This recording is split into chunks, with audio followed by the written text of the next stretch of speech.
Hello, my name is Eric Judala, the Nanto City Coordinator for International Relations, and I'll be the guide for your virtual tour of Gokayama's Ainokura village here in Nanto City, Toyama Prefecture. The Living World Heritage Site of Gokayama is full of cool things to see and fun activities to try, some of which you'll get a chance to check out today. But before we get to that, let me introduce to you a few interesting things about Gokayama. Gokayama is located in the mountains of one of the snowiest regions of Japan, with up to 3 meters of snow piling up every year. It is made up of 40 villages lining the Shogawa River, 2 of which, Ainokura and Suganuma, were designated as a World Heritage Site along with Gifu Prefecture's Shirakawa-go Ogimachi in 1995. Among Japan's World Heritage Sites, they make the 6th World Heritage Site to be registered. Additionally, Gokayama, along with tourist spots in Kanazawa City, Takayama City, Matsumoto City, and Shirakawa Village, was given a 3-star rating by Michelin. One of the reasons why Gokayama has been so widely recognized is because it is a living World Heritage Site.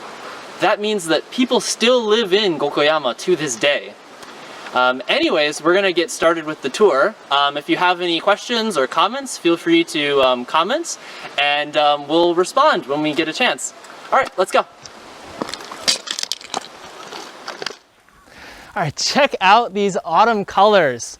One of the cool things that you can see in Gokayama and that makes Gokayama so special is just how you can enjoy like the purity of each and every season. And so yeah, these mountains are just like absolutely breathtaking right now. So we got really good weather and really good timing today, so I'm looking forward to it.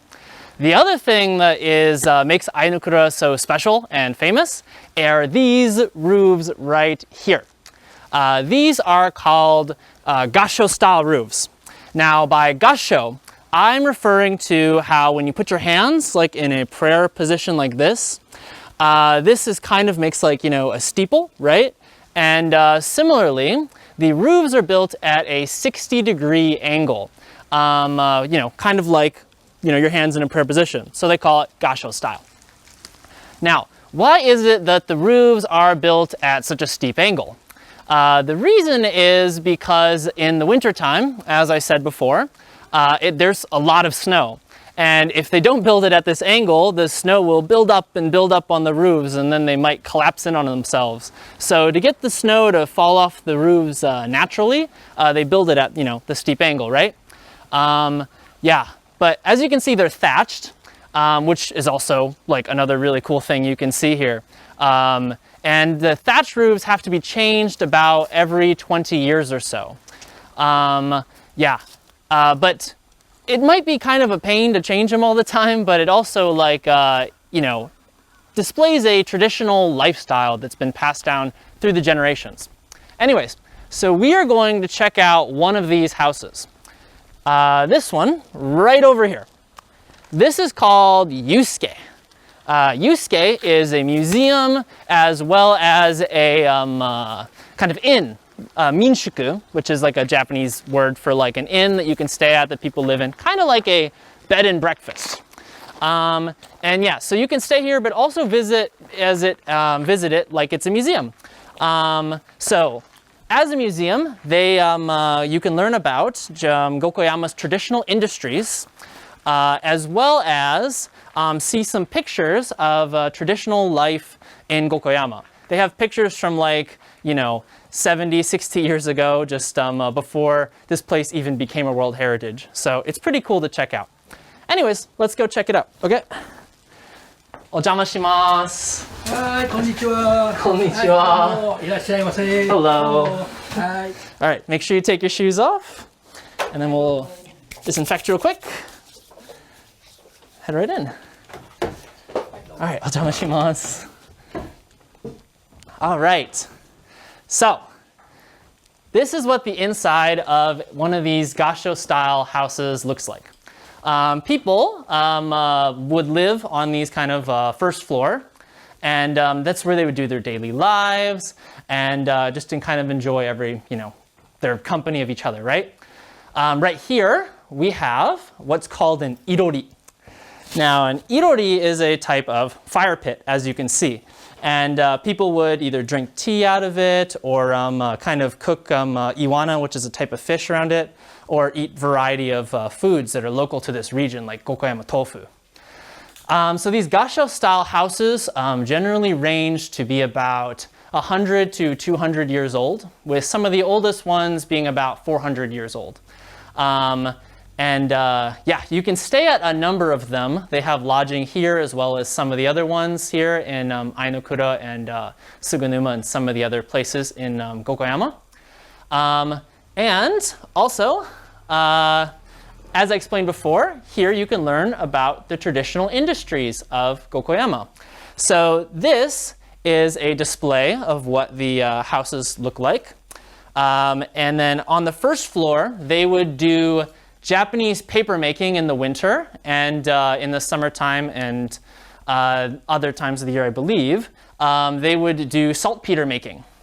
And then on the upper floors, they would raise silkworms, which we're going to go get a chance to see a kind of model or a remaking of that display when we head up to the second floor. Yeah. So anyways, the traditional industries here were done as a way of promoting trade with the Kaga lords, which I'll talk about later. But they made the gunpowder and the Japanese paper to trade with them in order to, gain like food and stuff like that, because they were part of that region. That's by Kaga lords I refer to Kanazawa, but I'll get a little bit more into that later. Anyways, let's go upstairs, okay? Okay, so this is the second floor. Before we get to that though, let's take a look right here. So this, as you can see, these beams are black. And the reason why they're black is because of the smoke from the irori I mentioned earlier.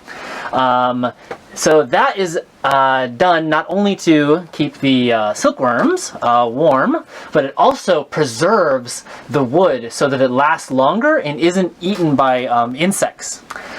You can also see that this is entirely held together with rope.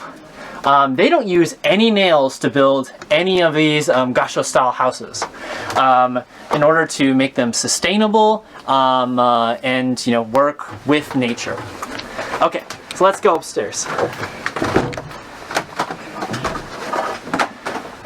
Okay, as you can see here, there are some historical pictures of how people used to live in Gokayama. And then over here, we have silkworm raising, which is one of the traditional industries of Gokayama. As you can see, they had these shelves, and they would have the silkworms just eat these leaves on them and grow larger. And then they would, once they formed cocoons, they would take the cocoons and take the threads out of that and make silk.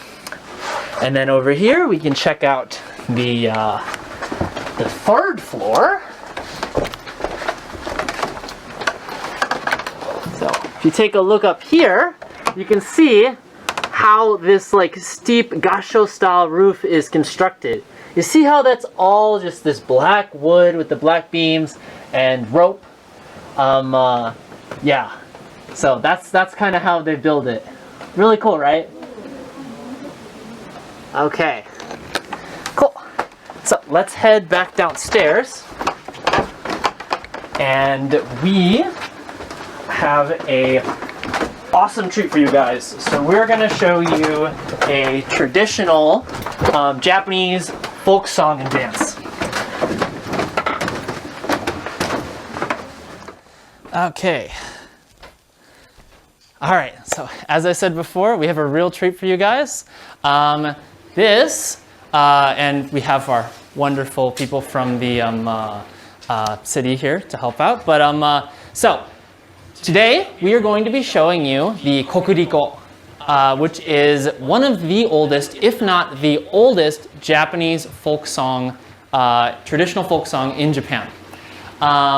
So yeah, the Kokuriko was done as a way to kind of pray for a better harvest. And it is played and danced using these instruments. There's also singing involved as well. Let me introduce the instruments. So right here, we have a sasara. Okay, can you, yeah, awesome. And then we have kuwagane, which is, yeah, that's made from a like farming, like a hoe, like a farm instrument, and they turn it into a percussion instrument. And then we have the another sasara. Go ahead. Yes, that's a different kind of sasara. They're both called the same. Okay, and then here we have the kokuriko. Yeah, it's made out of 2 bamboo sticks. And then we have the yokobue, which is a transverse flute. Yes.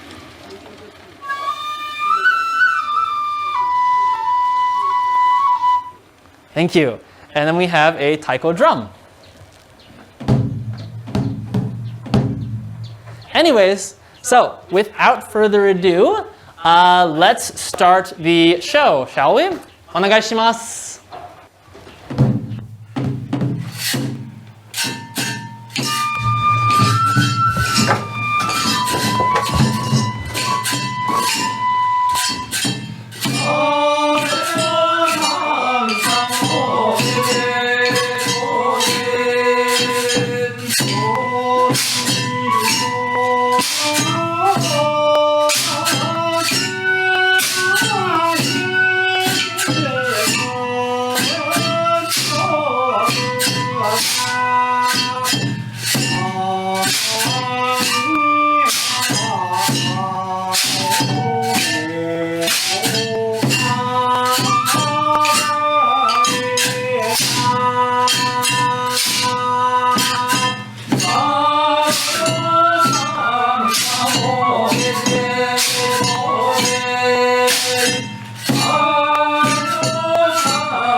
All right, so here we have the Japanese paper-making experience hall.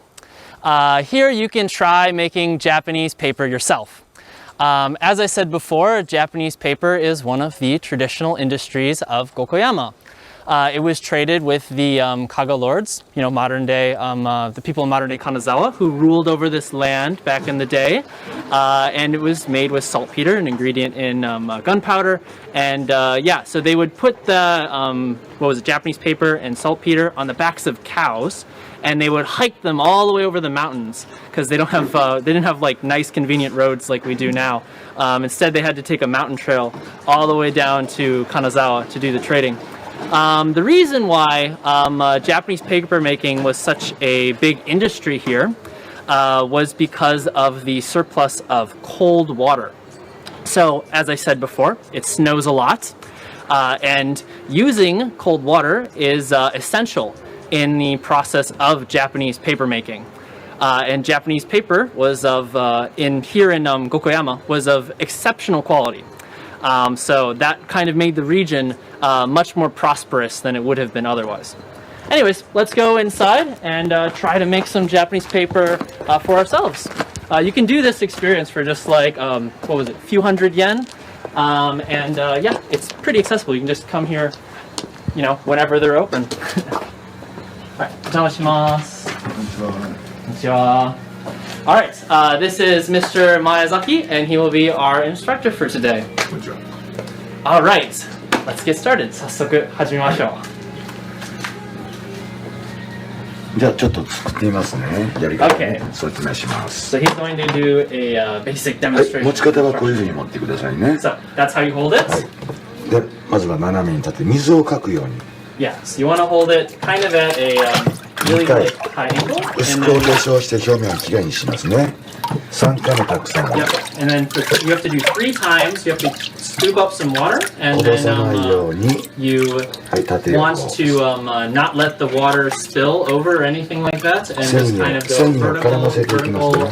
and then horizontal, 組めば組むほどこう紙がどんどん厚くなっていきます。 left, right, up,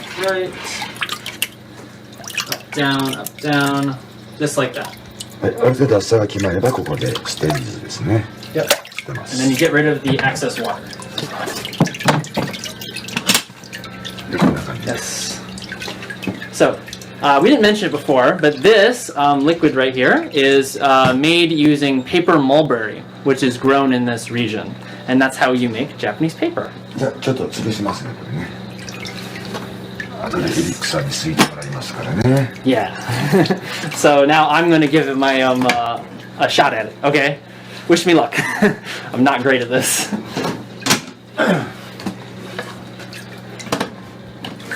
はい、じゃあチャレンジ。 Okay. Okay. 指はこうで。 So はい、OK。 thumbs at the top. はい、力抜いてね、リラックス。 Yep. Relax. And then luckily the teacher, Mr. Miyazaki-san, is here to help 2回流 us. してください。 make お化 sure that 粧 this をした goes ら well. たくさん組む。 And the third time, put a bunch こ in. ぼさないように水平にして、 Yep. ぶつけて戻す。ぶつけて戻す。 Go front and then back, and then front and then back. Left, right, left, right, left, right. Left, right. Left, right, left, right. はい、少なくなったらまた繰り返しましょう。 Yep, now we lost some more liquid, so we're gonna grab more. Up, down, up, down, up, down, up, down. はい、レフトライト、レフト Left, ライ right. ト。はい、OK です。はい、余った水はね、はい、 OK 反対側に捨てましょう。 Yep. 力を抜いて、はい、OK です。 Okay. I think I did it. はい、じゃあ左手で真ん中を All つい right. てくださ So い。 you grab it, the center with your left 上 hand. げてください。 Lift it up. はい、 Grab with your right hand. Flip. OK。じゃあこちら。は And then we're gonna bring it over here to dry.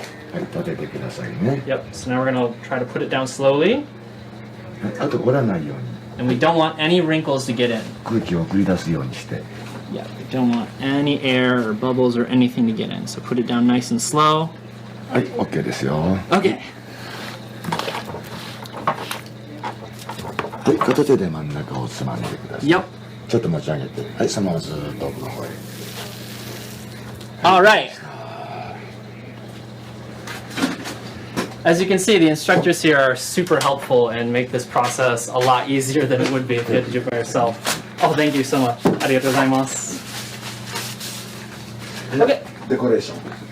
Yes. And now we're going to decorate it. 五箇山って書いてありま Yes. すね。 So this says Gokayama.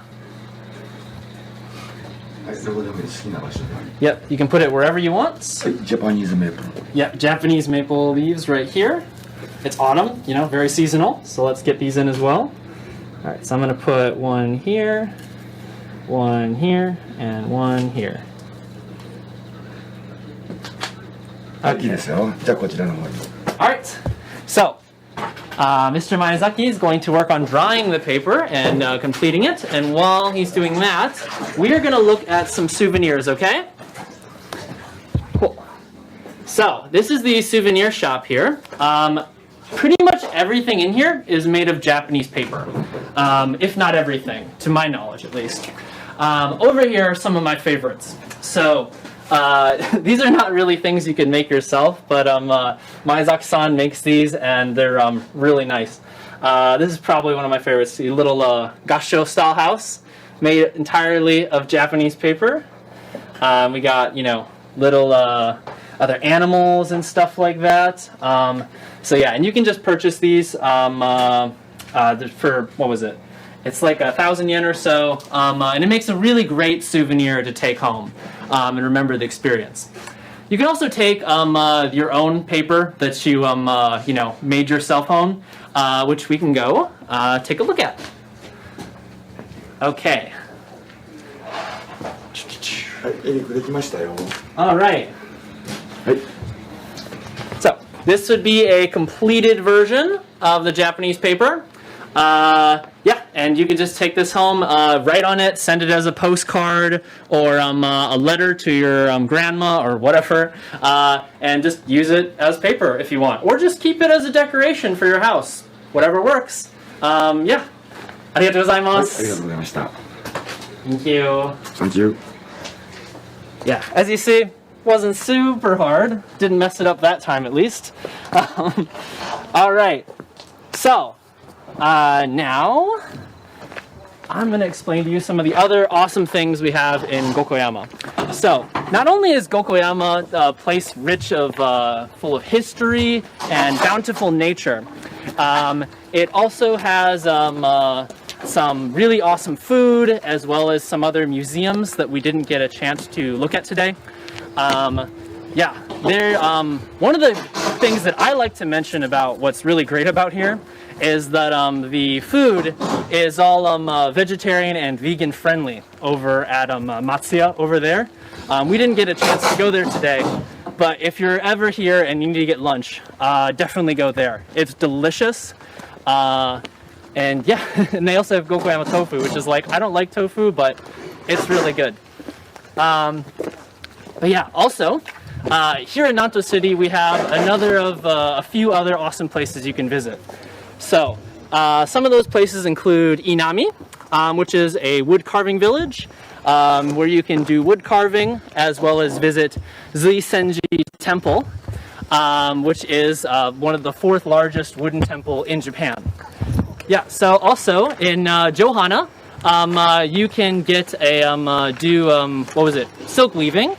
And the reason why they have silk weaving in Johana is because, as I said before, they do silkworm raising here in Gokayama. So they would, in the past, they would trade the cocoons and the silk that was made from the silkworms here to Johana, and then people would weave various fabrics down there, which you can try out for yourself. Yeah, this place is super cool to visit in any season, including the winter. Yeah, we have a video to show you about the winter here. And as you can see in the video, this place just gets buried in snow. Yeah, it is just super cool, and yeah, it's honestly really a sight to see. It's really serene in the winter. I'd recommend coming there as well. Now, we're gonna go check out some comments. Okay, let's see if anyone has any questions. All right.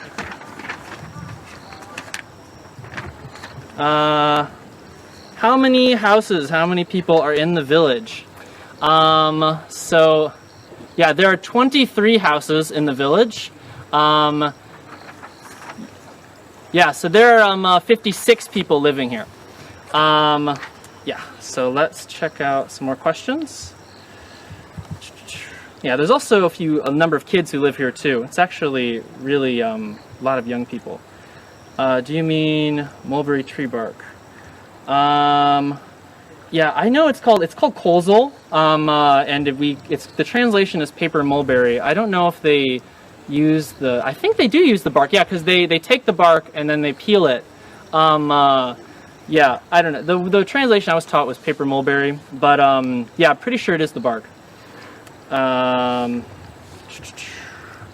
See any other questions? What matsuri is this? They probably were showing you Hikiyama, if I had to guess. Yeah, so that is the World Heritage Festival in Johana. It's really awesome. I would highly recommend checking it out. It's been canceled the last few years because of COVID, but yeah, it's pretty cool. Very, very traditional and full of history. Yeah. anyways, so that's all of the questions I've been able to find. Awesome, thank you.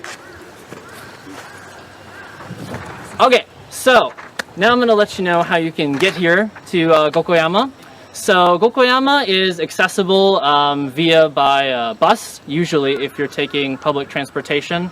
There is the Nanto Kanazawa bus if you're visiting from Kanazawa. Take that bus to Johana, and then you can take the World Heritage bus to here.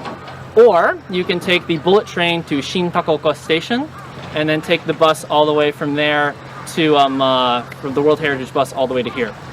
Yeah, and then also the easiest ways to get here by car. It's 30 minutes via expressway from Shirakawa Village and 1 hour from Takayama.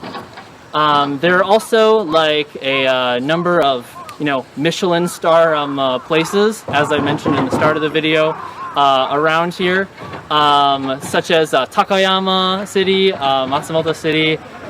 There's tourist spots as in many of these different places, and they're all really cool. Yeah, oh, and don't forget Kanazawa as well. Anyways, so that's it for our live stream for today. Thank you all so much for watching. Yeah, and I hope you all have a good rest of your day, okay? Bye.